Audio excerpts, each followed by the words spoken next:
Hi everyone! So, as you've probably noticed, I'm indoors. I didn't start this way. I was outdoors for the beginning of the story, but my phone really didn't like the snow and I dropped it in the snow about 3 times because the wind kept blowing it over. So I gave in, not like the character in my story. I tried really hard for about 45 minutes and then I gave up. Maybe I should take some advice from Izzy Gizmo. So anyway, you'll notice that the story starts outside because I wanted you to have the nice bright sun and snow and the sounds of the birds from outside, although it's a bit windy too. And then the end of the story you'll see is back in here. So hopefully you enjoy it. It's Izzy Gizmo today. So, Izzy Gizmo today. Welcome to my garden. The sun is shining. It has been snowing. It might snow again while I'm sitting here, who knows? So here we go. My story is Gizmo. My hands are freezing, so I can't turn the page, that's why. Izzy Gizmo, a girl who loved to invent, carried her tool bag wherever she went, in case she discovered a thing to be mended, or a gadget to tweak to make it more splendid.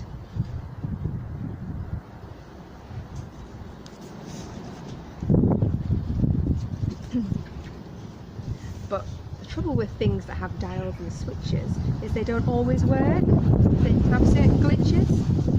The T-Mendus, for instance, did such a fine job till it popped a piston and dropped a knob. Then the swirly Spag Sonic, for eating spaghetti, turned Grandpa's wallpaper into confetti.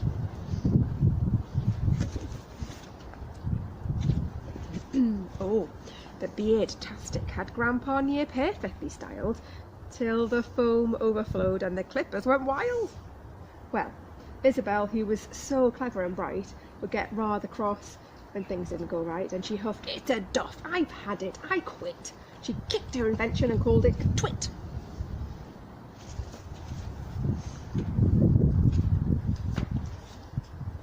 Isabel fumed. Grandpa smiled and chuckled. "You can't just give up because that thingy bob buckles. Now, trust me, young lady, sometimes you need to try again and again if you want to succeed." Perhaps Grandpa was right, but still, Isabel sighed. She picked up her tool bag and wandered outside. Kicking the stones on the path as she walked, Izzy jumped at a bump. Up ahead, something squawked.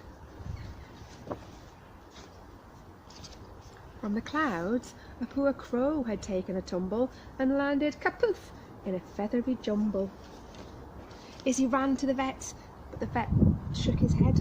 "His wings are too broken to fix," the vet said. "Perhaps take him home and there you could try to teach him to live as a crow who can't fly."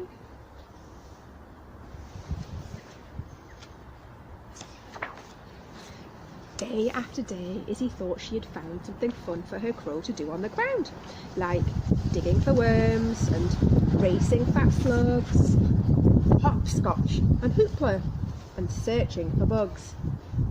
But the heartbroken crow simply gazed at the sky as the other birds sang and flew happily by.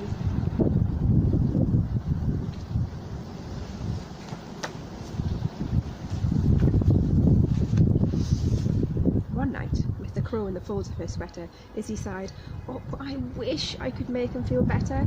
Tried. He won't play, he won't drink, he won't eat." She was so very close to admitting defeat.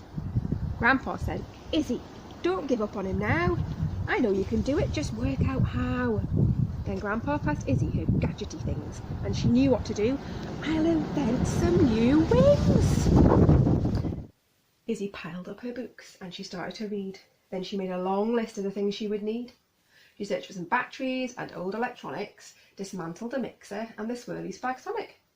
The crow watched entranced, and he held Izzy's drill while she bent, bashed and battered and walloped until...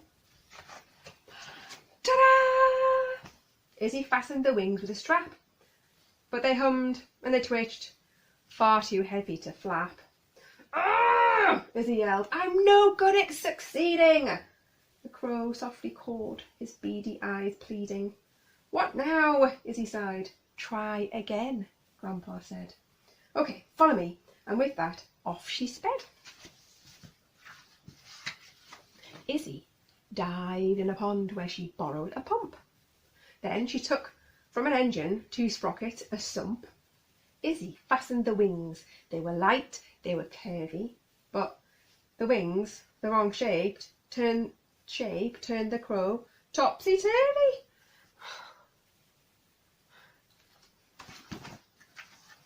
I give up, Izzy yelled with a furious frown. The crow sadly cawed as he hung upside down. So Izzy unscrewed the head from a shower, found special circuits to adjust the wing's power, and finally, using her trusty old pliers, she borrowed the motors from 2 big blow dryers. Yes, Izzy said, the right shape, perfect weight, but one wing flapped madly. The crow couldn't fly straight. I've had it, yelled Izzy, heading straight for the bin, but the crow blocked her path. He just wouldn't give in. Izzy twizzled and tinkered, and using his beak, the tip-tapping crow gave the screws a good tweak. Then he loosened the cog from Grandpa's old mixer.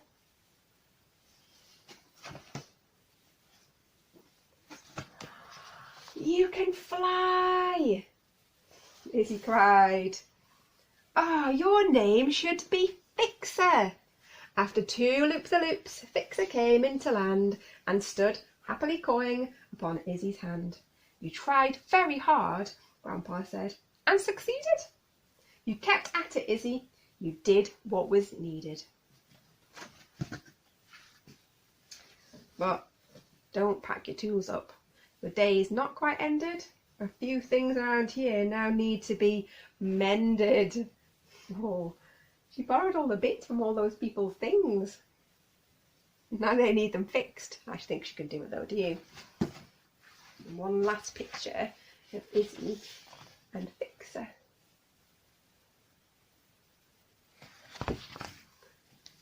Thanks guys. Sorry for the change of plan. Bit of inside-outside story today. See you next week.